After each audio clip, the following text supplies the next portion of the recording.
So, ladies and gentlemen, let's now look at some of the hard and fast practicalities in the light of a sustainable and eco-friendly discussion. How can you cost-effectively innovate? How can you cost-effectively manufacture? And how can you cost-effectively reinvent and innovate your all-important procurement and supply chain? Now, this is what we're going to look at in great detail in what I like to call a fireside chat. We're going to have the head of content of Big Project magazine, Jason Sandorka, talking to a man who represents a business, Desert Board, part of the ECC group, that has come up with a truly innovative structural solution. And if this isn't true sustainability, then I don't know what is. So it's a great pleasure to welcome to the stage Abdulkader Trabulsi of Desert Board from the ECC Group, to be joined by Jason Sandorka for what I think is going to be a very provocative fireside chat. Come both up to the stage and let's get what I think is going to be a very productive discussion underway. Thank you very much indeed. Good morning, Abdulkader. It's great to have you with us this morning. And good morning once again, ladies and gentlemen. I hope you've enjoyed that first session as much as I did. So with this session, as Paul explained, we'll be exploring the contractor's perspective of sustainable development. And as General Manager of Desert Board and Area Manager of ECC Group, I'm sure my guest has some interesting perspectives to offer. So Abdulkader, could we start by maybe introducing yourself to the audience, just so everyone has a feel kind of for your experience and what you've been doing in the industry so far? Thank you, Jason. It's a great honor to be talking to you this morning about the achievements that ECC has made in the field of sustainable development. ECC Group is a construction group that incorporates a number of construction-related companies. Established in 1975, we have already executed a number of landmark projects in UAE, particularly in Dubai.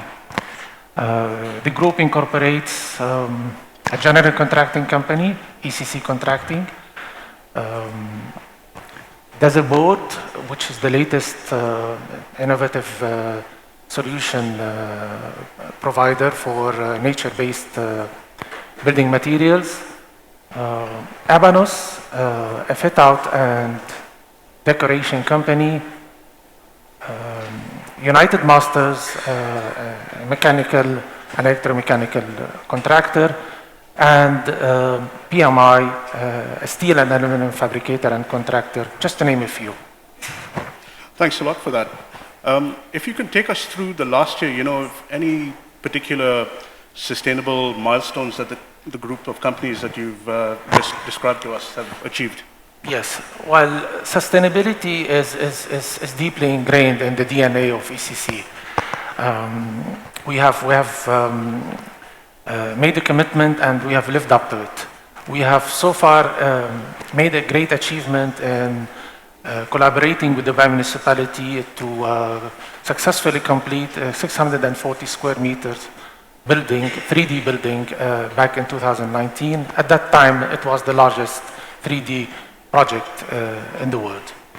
And we're here to talk about the flagship of our group, flagship company of our group, which is the Desert Board. Desert Board is an innovative, sustainable solutions provider, as I mentioned earlier, and we have successfully managed to innovate a nature-based,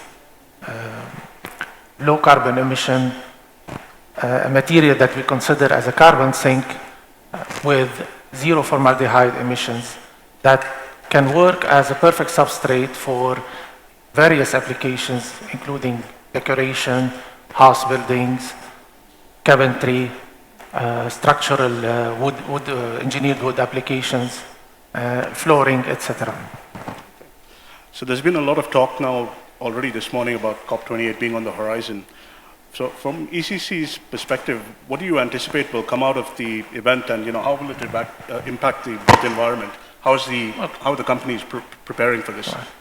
The COP28 is a crucial platform for industry experts, global leaders, policymakers to get together and address the climate change challenges. It's a major issue, and it has been addressed since the 1985 Geneva Convention, Climate Convention. The Paris Agreement has reinstated the goals and objectives for climate action initiatives. ECC is committed. ECC has already invested and innovated.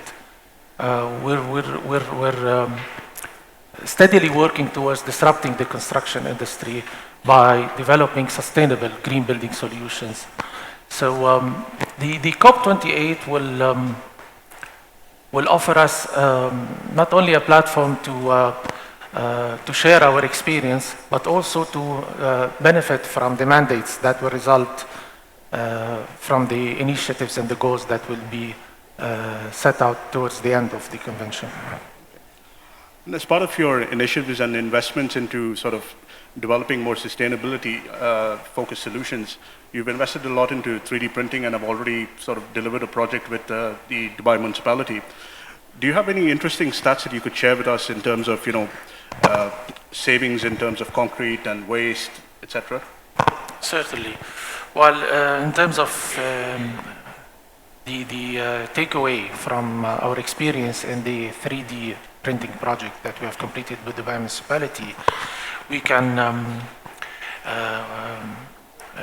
we're happy to report that we've managed to save 50% in terms of construction waste. B, we've managed to save 40% of labor cost. And C, we've been able to achieve a saving in cement content of the material that has been used in 3D printing of the structure of the building that we have done. And we all know that cement is the biggest culprit as far as carbon footprint is concerned. So by optimizing a mix, utilizing the efficiencies that the 3D printing machine has offered us, we've managed to reduce the carbon footprint resulting from the optimization of the cement content in the concrete mix. So, and of course, we've been able to achieve the project completion milestone in almost 30%, with almost 30% saving of the time. And that was because we have spent time on learning and developing the methods for 3D printing. It was the first of its kind. So with time, we believe that we can save more in terms of the time spent to complete a project with 3D printing. And with the 3D printing project itself, what are some of the learnings that you took away that you could share with the audience for anyone else embarking on 3D printing endeavors in the region? There are some few key areas that we're interested to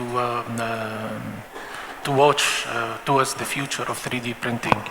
The advancements in materials usage, as I said, we continue researching materials that will enable us to maximize the efficiency of 3D printing machinery and equipment. The next thing to do is to scale up the experience that we have had with the smaller scale projects. I've also taken note here of the importance of integration and smart technology adaptation as far as 3D printing is concerned. And finally, customization and personalization. And in terms of the people that you employ, how important is it to stay on top of training when it comes to these new delivery methods and 3D printing? Is it a lot of investment in terms of time? 3D printing at its initial stages took from us a great deal of investment in terms of cost and time, particularly when it came to researching materials and to training workers to achieve the objectives. So it was of prime importance, but the benefits outweigh the costs that have been involved. Are there any sort of special considerations for the region, if you consider the temperatures and the climate that we have here that will impact 3D printing that you've realized in the delivery of this project? The fact that you can work in a controlled environment and you can choose the time that you can implement a 3D printing project and achieve it in a much lesser time than you do with conventional construction, help us to overcome the excessive heat that we face during summertime, which normally hampers the progress of construction projects. And earlier you'd mentioned about diverting waste away from landfills. So desert board is a big part of that in terms of how you produce the boards. Could you share a little bit of an insight into that process? Certainly. Well, desert board is a nature-based engineered wooden board that is manufactured from recycled palm fronds. It's the only palm-based recycled wooden board product in the world. It's a product that rivals with oriented strand board in terms of strength and appearance, but surpasses it in terms of mechanical properties, eco-friendliness, and durability. The product, as I said, is nature-based. We call it the most sustainable wooden board in the world because it's made from 100% recycled palm fronds that are the residues of the pruning process of palm trees. And this product is nature-based, and we can safely call it a carbon sink. Now, we have made a strategic decision not only to recycle waste that would normally go into either landfills, buried into landfills, or burned. And in both cases, you're ending up with pollution, you're ending up with emissions. When you will put material into landfill, you end up with methane emissions. When you burn a material, you end up with toxic emissions. We took this material, we repurposed it, and we are producing what we call a carbon sink, and we are producing it with zero formaldehyde ingredients. Now, formaldehyde is established worldwide, in Europe, in Northern America, and all over the world as a highly toxic and carcinogenic material. And unfortunately, you find it in most of the engineered wooden products. It's the basic adhesive that puts the material together. Now, there is an alternative. It's quite costly, but we have opted to use it and to make use of it. So we ended up with a sustainable, nature-based carbon sink product with zero emissions, zero formaldehyde emissions, and that's basically what sets us apart from the rest of the products. And it's made in the UAE. You don't have to spend money on transporting material or importing material from overseas. And it helps us repurpose what used to be a waste into a useful product. So desert board is then obviously enhancing the supply chain that other suppliers in the region can turn to with regards to building materials. How important do you think it is with robust supply chains in terms of achieving sustainability objectives? Well, desert board offers an alternative to conventional building materials: concrete, steel, plastic,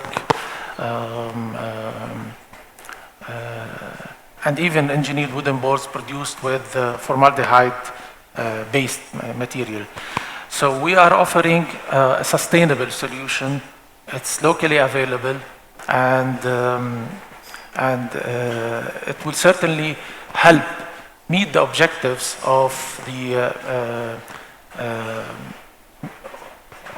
meeting the objectives of achieving a sustainable development solution. And from your perspective as a contractor, what is what is the kind of support that you need from industry and from regional governments to deliver projects more sustainably? Well, the first thing that comes to mind is basically regulations and mandates that limits the formaldehyde usage in engineered wooden boards that we normally use in hospitals, in schools, in residential places. As I said, formaldehyde is established to be a harmful gas that's emitted from wooden boards that are manufactured using this material. So mandates and regulations, as it happened in Europe and as it happened in the United States, mandates are required to limit the use of materials with, or to ban basically the use of materials with formaldehyde emissions. That's the first thing that comes to mind, mandates and regulations. The second thing is basically promoting awareness among end users. And I can also think of collaboration and partnerships with industry stakeholders, architects, regulating bodies, and end users. So would you say then that collaboration is one of the biggest challenges that has to be addressed to kind of build more sustainability, or is it something else? No, certainly. I think it's now becoming a global objective that we all address the issue of carbon footprint. That's the biggest challenge that we have at the moment. And when you offer a product that's made from 100% recycled material and nature-based, that means it's a carbon sink. You are addressing the biggest challenge. Okay, that was perfect. And I see here on our countdown that we've got about 3 minutes left, so we'd like to take some questions from the audience if anyone has some questions to put forward. Hi, thank you for sharing all the information you did today. It was very nice to see from your perspective how to actually, you're addressing the topic of sustainability. I just wanted to understand a bit better when you said about more natural solutions regarding materials. How exactly are you addressing that topic? Meaning of, there are a lot of part of buildings that if you build more traditionally, it's hard for you to actually reduce emissions. So you really need to dig deeper into understanding the emissions related to the cement you're using, to the steel you're using. And I just want to understand, like, if you have a process established within your work process to evaluate those emissions. Yes. So when it comes to disposal of waste into landfills, the greatest achievements we have made, and we've been researching this for over the last 20 years, until we reached to a stage where we have been able to take away the palm frond waste that would otherwise be burned or wasted into, or disposed into landfills.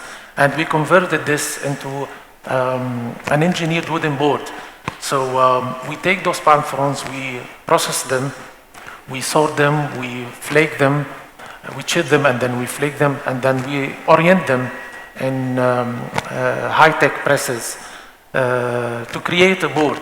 And by doing that, we've taken away what used to be a material that produces emissions in terms of methane when you put it into landfill, and repurposed it into a useful product that you can use as an alternative construction material to, for example, concrete, which basically a material that's made from cement, which is a carbon emitter. Thank you very much. Thank you.